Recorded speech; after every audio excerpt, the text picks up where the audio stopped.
From the Times and the Sunday Times, this is The Story. I'm Rosie Wright.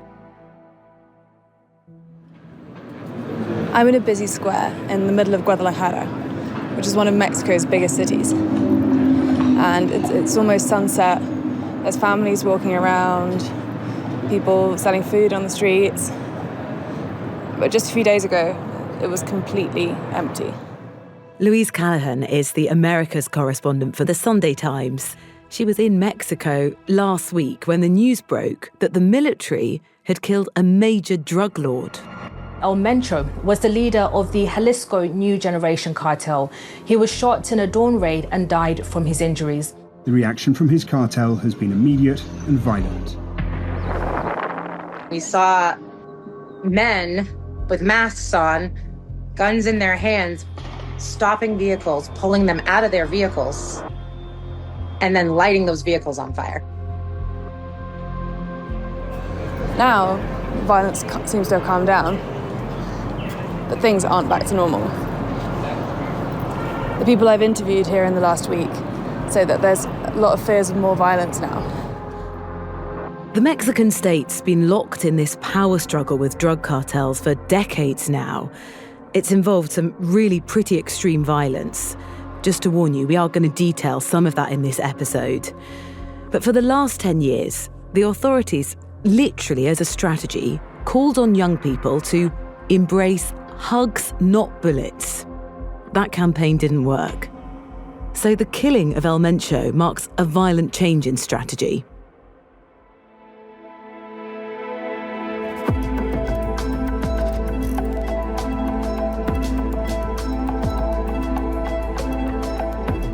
The story today: Mexico took down a drug lord. Can it take down his empire?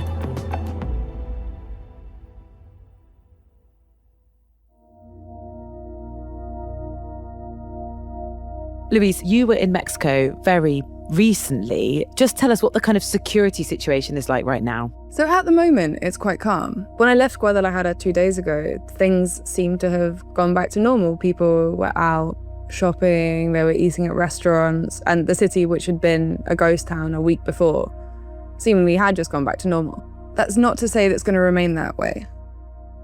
How did it feel when you were there? So I arrived in Guadalajara about a week ago. I arrived the day after that Mexican forces killed El Mencho, the head of the Jalisco cartel. The moment he was killed, it basically set off this wave of planned violence as the cartel called for its supporters to go out on the streets and make as much havoc as possible, basically, to try and show the Mexican authorities who's really in charge here. And so in states across the country, not just in Jalisco, they were setting petrol stations on fire, they were setting cars on fire, just kind of causing chaos everywhere. I was meant to arrive in Guadalajara around the time when the violence started, but they cancelled my flight. When me and my colleague Micaela, the photographer, we arrived in the morning after the violence started.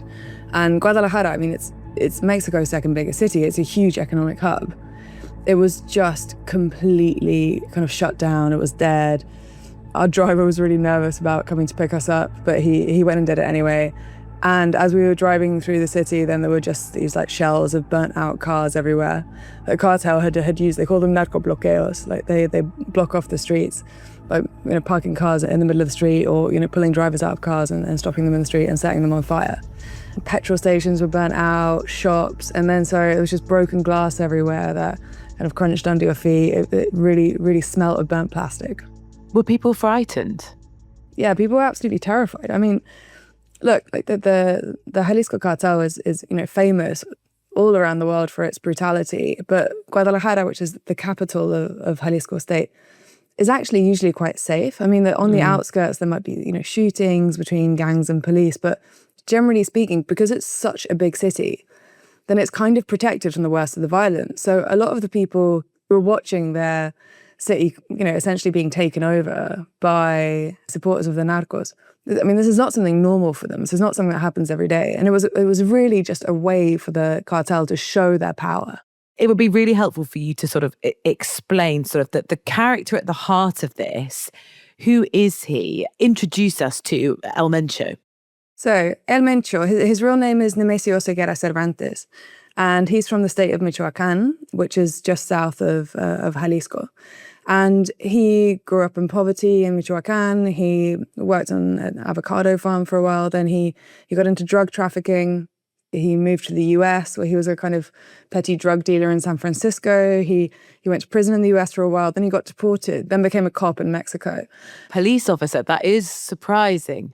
Well, kind of not when you think about how corrupt the police force in that area was at the time. But he clearly used his role as a police officer to continue to work in drug trafficking, because then he went from being a police officer to working for the Milenio cartel, which at the time was incredibly powerful in Michoacan, where he's from. So then he kind of moved up within the ranks of the Milenio cartel. Then when one of the leaders was killed, it's about 20, 25 years ago, the cartel split. And he became very powerful within one of the factions, which were fighting for control. And from that faction came the Jalisco cartel, which he led until last week. So from sort of avocado seller into the cartels, that sort of brief experience with sort of police force, to then the leader of the Jalisco, it's the Jalisco New Generation cartel, who wielded huge power. I mean, tell us what they were like, how they operated. So the Jalisco cartel are particularly known for the way in which they operate as a franchise. So it's not necessarily like a top-down pyramid structure in the way that some other cartels function, some other criminal groups function. They run drug trafficking of, drugs like fentanyl, methamphetamine, some cocaine from Latin America, some marijuana from Mexico into the US. They also work petrol smuggling. They're also making money from extorting business owners in Mexico, gun smuggling. They're kind of engaged in all these various criminal enterprises. And what I think a lot of Mexican security analysts and journalists spend a lot of their time trying to figure out is actually how does this whole thing work? Who's really in charge? That's something that a lot of people are trying to figure out at the moment. But generally speaking, it does seem like the Jalisco cartel was a kind of decentralized structure, franchise-like structure, which was overseen by El Mencho. Yeah, and obviously then their reach is broader than drugs, as you've sort of explained. But how is it that they maintain control of not just sort of territory and I guess the lines that they're running, but all the people that they're employing? The main tactic to control the populations is fear. So the Jalisco cartel, and many other cartels do, but particularly the Jalisco cartel, uses this unbelievably gory, graphic violence. They'll hang bodies of people who they've killed from bridges as a warning to others. They'll dissolve people in acid, and they'll broadcast these things. They'll tell people about them. So they're particularly focused on just using violence, and particularly gory, spectacular violence, as a weapon of intimidation. Yeah, and to great effect, obviously. I mean, that is unbelievably gory. Yeah, absolutely. I mean, it works, right? People are absolutely terrified of them because they see the results in front of them. And so why would you join up? So the other side of this is that, unfortunately, the cartel is one of the country's biggest employers, particularly in poor areas where the government really doesn't have that much kind of influence or control, and there's not that many opportunities. Then the narcos are the people with power. They control businesses, they control the flow of capital. They kind of are the people in charge. So to work for them is the only way in which you can get power. They also have a lot of cultural clout, which I think is really important. So there's, songs called narco corridos, which, kind of really glamorize the cartel. Guzmán de apellido es Ovidio, su padre de niño le apodó el ratón. Un jefe con mucho cerebro es hijo del Chapo. This idea that they're these glamorous, powerful, they have guns, they have money, they have women, they can do anything. I think that really kind of percolates throughout the culture. And in some ways, it's also like they surround themselves with this kind of spiritual dimension as well. They have this folk deity called Santa Muerte. It's the patron saint of death. And people, put sort of statues of Santa Muerte in alcoves outside their home. And there's other kind of sort of semi-religious aspects to the narcos as well. So it's not just that, I think from the outside, we see the horrifying violence. And people in Mexico see that too. What they also see is in a very, very unstable place, they're the only ones that hold power. The prosecutor is in the pocket of the cartel. The judge is in the pocket of the cartel. So's the mayor. So's the state governor. I think it just becomes this kind of all-encompassing thing where sometimes people feel like they have no option other than to work for the cartel.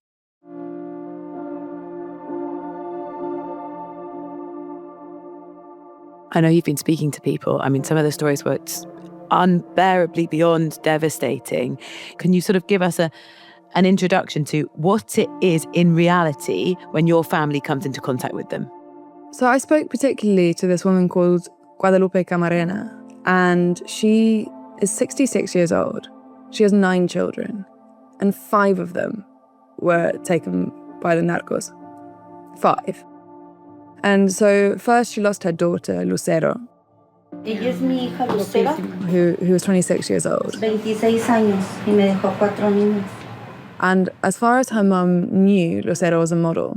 But she found out after she disappeared that she'd been working at a beauty salon, which was owned by a woman who was connected to the cartels. Lucero went to work one day. El 6 de junio del 2016 se la llevaron porque no desaparecen. On June 6th, 2016, they took her. She had a job interview off the Chapala highway on a bypass. Periférico Chapala. She told her mum she was going to a job interview. So she got a taxi to a job interview. A taxi driver later said that they'd been stopped on the road and that she'd been picked up. Entonces el taxista se comunicó con nosotros y dijo, yo la llevé. The taxi driver contacted us and said, I took her to the place where she was going to have the job interview. Before arriving, a Mitsubishi truck stopped me. They took her out of the taxi and put her in the truck. But I didn't get the number plates, he said. Pero no me fijé en las placas, así dijo. And he didn't know what happened to her. Entonces pues ya se le marcaba y no. I kept calling her that day, and she didn't answer. All night I called her, and she didn't answer. 3 days later, I filed the report for my daughter Lucero's disappearance, but there's no progress. Uno tiene que investigar. She left behind 4 little kids who Guadalupe now looks after. And then a few years later, 4 of her sons were taken by the Jalisco cartel on the same day. So they were driving on the outskirts of Guadalajara. They were sorting out cancer treatment for the oldest son, Jose. Entonces ya después de 3 años de búsqueda de mi hija Lucero. After 3 years of searching for my daughter Lucero, my son Jose got sick. He had blocked bile veins and had to have surgery. And she was actually, so Guadalupe was on the phone to one of her kids, and she heard everything that happened when the cartel stopped them. Cuando iban entrando en Ocotlán, me habló por teléfono. Yo estaba en mi trabajo, estaba lejos de aquí. When they were entering Ocatlan, my son Tonita called me on the phone. I was at work. And he said, Mom, if we're late, don't worry. We're at a routine police check. You know how long they can take. But he left the call open because he saw something strange. So I heard everything, how they took them. I heard the police shout, wallets. And then they found my son Jose's money that he had for his surgery. And they went, Yahoo, a big score. This one does have money. Yuhu, no ventota, este sí trae dinero.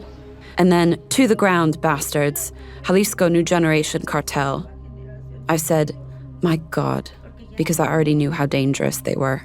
Conocimiento de lo peligroso que era por la búsqueda de mi hija.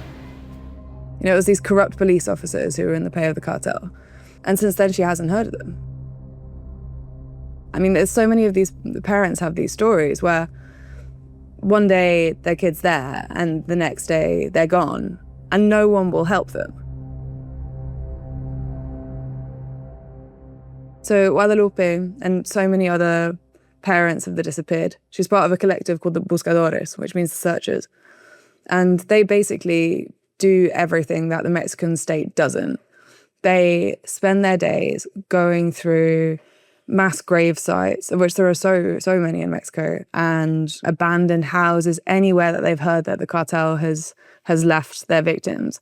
And they sift through the soil and they look for human bones. And they've all learned how to identify a human bone from an animal bone. They know the smell. They know the types of plants that grow on the graves. They have, connections all over the state where they try and figure out where grave sites are. It's incredible the work that they do, and incredibly dangerous because they receive constant threats of the cartels. Cartels don't want them doing this. They want to be able to disappear people and for no one ever to look for them again. But it's brave parents like Guadalupe who keep this going. I mean, before her kids were taken, Guadalupe worked in a shop, and now she's this self-taught forensics expert. What are the cartels doing in disappearing these people? Are they recruiting them, murdering them? So Guadalupe believes that her daughter, Lucero, was kidnapped to be sex trafficked. And she thinks that with her sons, they may have tried to recruit them to the cartel. It could also just be that they murdered them. It's impossible to know because there's no justice. There was one policeman actually who was convicted in the disappearing of her sons, but they never found out what happened to them. And in the overwhelming majority of cases, no one ever finds out what happens to the disappeared. It's a life. How can I say this? ¿Cómo les diré? Cuando tienes un sueño que... It's like when you have a terrifying nightmare, only we haven't woken up from it. There are no more Christmases here, no more birthdays. Sufrimos mucha angustia sin tener a nuestros hijos, mucha desesperación. What we're living is no longer normal. Ya no es normal lo que estamos viviendo. Not having that closure, not knowing is, parents have described it to me as being worse than knowing that they're dead.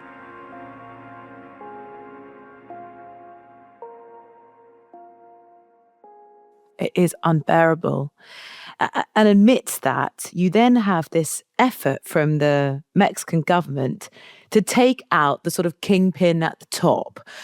Why did they decide to go after him now? You've talked about their just one parent search for 10 years to try and find a missing daughter. What changed, which meant they thought, okay, right, we have to act and do something fairly dramatic?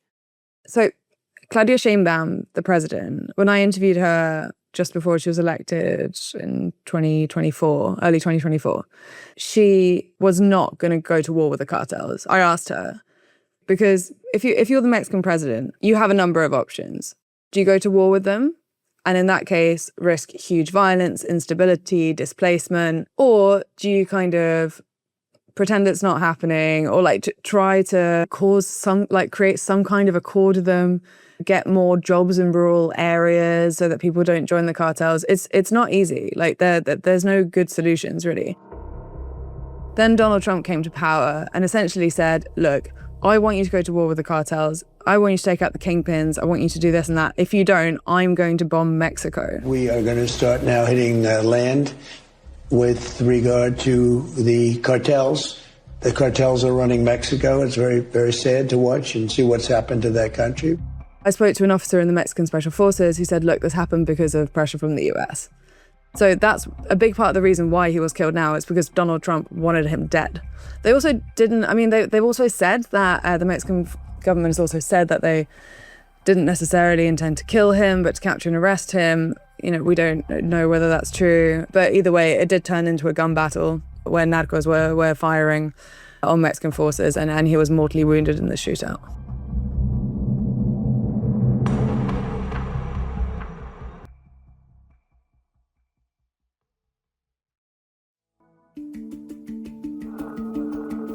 Louise, so you've told us how the Mexican military took down El Mencho. Now, though, that the government's taken out the leader of the country's most powerful cartel, what happens now? And I guess there are a sort of variety of scenarios that Mexicans will be watching out for. Yeah, absolutely. So I think the one that people are most worried about would be a succession battle. So that would be factions within the Jalisco cartel battling for supremacy, splintering. Given that the cartel operates on this kind of franchise model, then there are lots of different, basically discrete groups. Is one of them going to try and push the others out and take over? When the leader of the Sinaloa cartel was captured in 2024, there was a civil war that began within the cartel, destabilizing the area massively and also leading to the Jalisco cartel being able to take a lot more power. Is something similar going to happen now? I think just because it hasn't happened in the first week doesn't mean that it can't happen in the coming months. So the fear actually is the violent act of taking him out generates more violence, actually, as more people grapple and fight for control at the top. Right, exactly. There's also a possibility that a rival cartel might try and push into Jalisco territory. There's also the possibility that the heads of the kind of factions within the Jalisco cartel come to some kind of agreement, say, okay, look, we'll control different areas, we'll control different routes. I think that's very much what a lot of people that I spoke to in Guadalajara is hoping will happen, that they'll find some kind of accommodation within the cartel. Yeah. So, I mean, the operations of the cartel, how materially damaged will they be? Does this actually engineer the outcome, which is saying we take out the sort of chief drug lord, we'll stop the drugs operations? I would say that killing El Mencho's not had any day-to-day impact on the operations of the Jalisco cartel. There's no reason why they can't keep smuggling drugs, why they can't keep their operations going with El Mencho dead. Maybe it'll have a bigger effect in the long term, but I think in the short term, they have these systems, they work, they're functioning pretty much as they were before. Yeah. So this is obviously an entrenched problem in Mexico, and maybe this is a new strategy to say, right, we take out the kingpin, but just take us back a little bit. Previous strategies to try and deal with the cartels have not been successful. What's the government tried before? So in 2006, then President Felipe Calderón declared war on the gangs. And he, with the US help, sent the military to different states around Mexico to take on the cartel leaders and take on the members. 2 years into his campaign against drug lords, Mexico's President Felipe Calderón says he'll continue using the full force of the state to rid the country of drug violence. But powerful drug traffickers here are fighting back against the government and with each other like never before. It's been the bloodiest year on record. That led to this kind of huge upsurge in violence, and there was enormous battles within Mexico because of that. Yeah, so that didn't work. No, it didn't work. The result of the war on the drug gangs was that they splintered and they were decapitated, but then they started fighting amongst each other. So it kind of the situation we've suggested might happen in the coming weeks. I mean, the government have tried other strategies. We might have heard about this phrase that I think sounds much sort of more serious in Spanish than it does in English. But, hugs as a strategy, hugs, not bullets. I mean, I know that sounds farcical, but that was a plan, a kind of government slogan. Yeah, abrazos no balazos. It rhymes in Spanish. So that was under Sheinbaum's predecessor, President Andrés Manuel López Obrador. No se puede enfrentar la violencia con la violencia. No se puede y no funciona.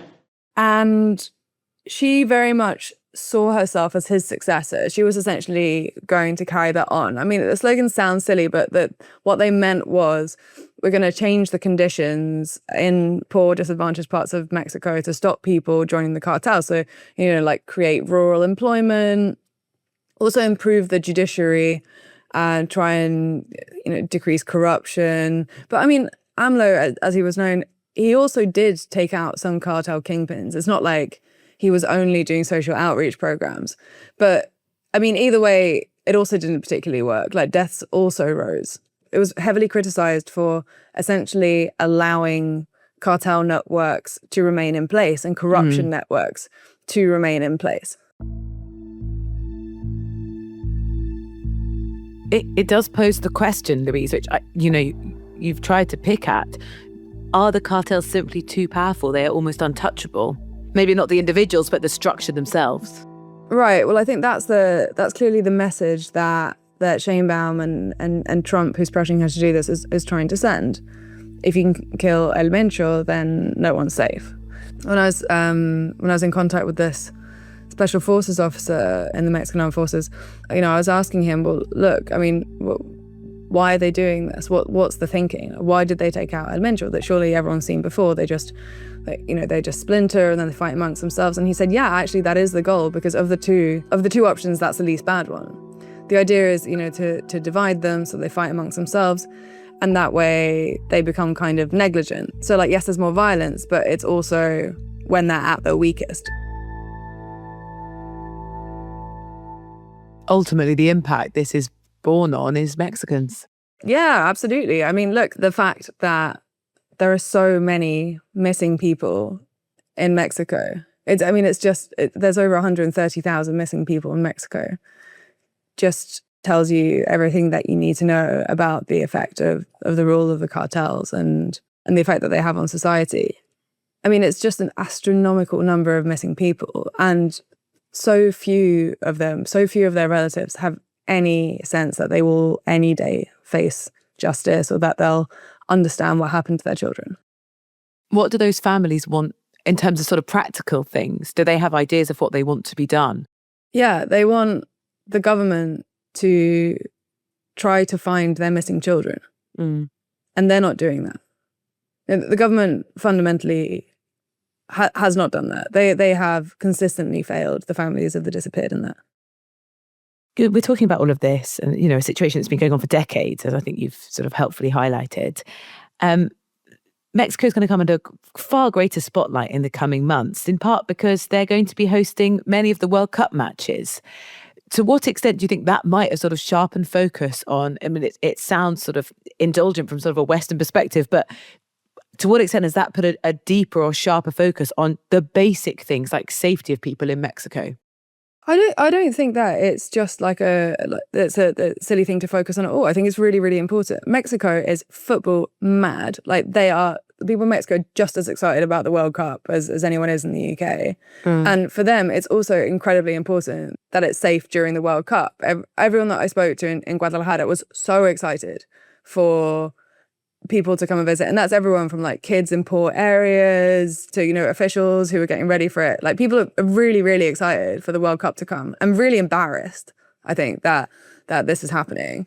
The fact that they're able to host this enormous event and that they're going to have games in Guadalajara. I mean, this is such a huge deal for them, and if it goes wrong, it's going to be disastrous. It really is. So this is a huge high stakes question for the Mexican government. Is it going to be safe to go to Guadalajara in a few months to go to the World Cup? I don't know. I wouldn't have recommended going last Sunday, but it has calmed down since then. I think everything, of course, everything depends on what happens in the next few months. Is the government going to make some kind of deal with the cartels to try and keep violence down during the World Cup? Is there going to be a risk that it all spills out into the open? I would assume, and this is just me guessing, that it's not in the cartel's interest to try and disrupt the World Cup because they'll be hit really, really hard as a result. But I just don't know. I mean, I think it's going to be, everything slightly depends on whether the Jalisco cartel fractions and starts fighting amongst themselves, or whether other cartels try and push into Jalisco territory to take advantage. Yeah, ultimately, who you'd actually be doing a deal with. We don't know that yet. Right, exactly. Sheinbaum, the president, is walking this unbelievably difficult road. And then at the same time, she's got Donald Trump saying, I'm going to bomb your country unless you do exactly what I tell you. And I think she's a lovely woman. But the president of Mexico is a lovely woman. But she is so afraid of the cartels that she can't even think straight. And ultimately, that brings us back to the question we sort of started this episode with, is what difference does all of that actually make to the war on drugs? Right, yeah. And I mean, look, how long's the US been fighting a war on drugs now? It's been decades, and they have not stopped the flow of drugs into the US, and they have not stopped the consumption of drugs in the US. What might be happening now is that by starting another war on drugs, kind of relaunching this idea of very heavy US intelligence involvement in Mexico, really pressuring the Mexican government to go to war again on drug lords. How is this going to be different to last time, when it just caused this huge civilian death toll, it destabilized the country? It did not stop the flow of drugs into the US. It's just already unclear.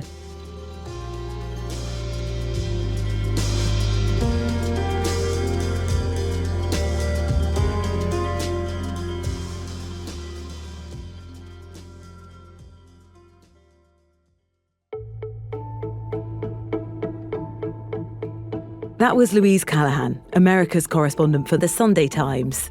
Today's producer was Micaela Arneson. The executive producer was Taryn Siegel.